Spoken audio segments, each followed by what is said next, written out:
20 years ago, two hikers on a trail through the Alps stumbled upon a mummified man. Wow.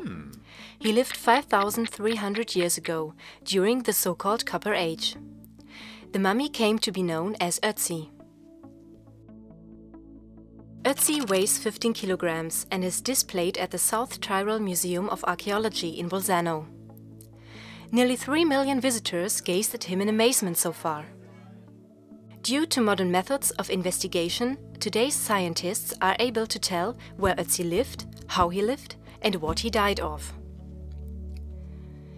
The area where he formerly lived in can be determined by means of the so-called analysis of the isotopic composition of his teeth and due to traces of mica which were found in his gut. Isotopes are variants of a chemical element. All of these variants have the same number of protons, but different amounts of neutrons.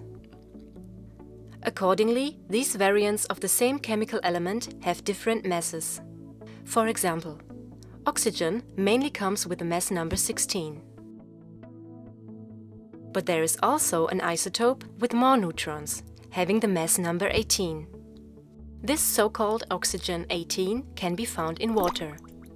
The content of oxygen 18 depends on the source of the water, and that is exactly what the scientists take advantage of. The oxygen that appears as a part of bones and teeth mainly comes from drinking water.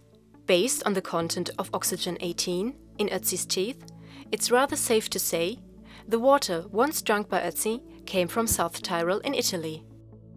Because of additional isotopes of strontium, lead and argon, the area can be narrowed down. He spent his childhood in the Upper Isaac Valley or the Lower Puster Valley.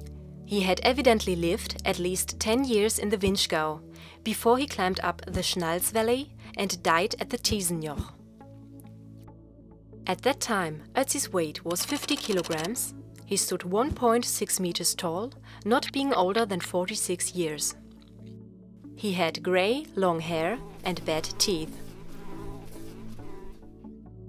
Scientists discovered that Ötzi had around 60 tattoos on his body, mainly in the shape of crosses and lines.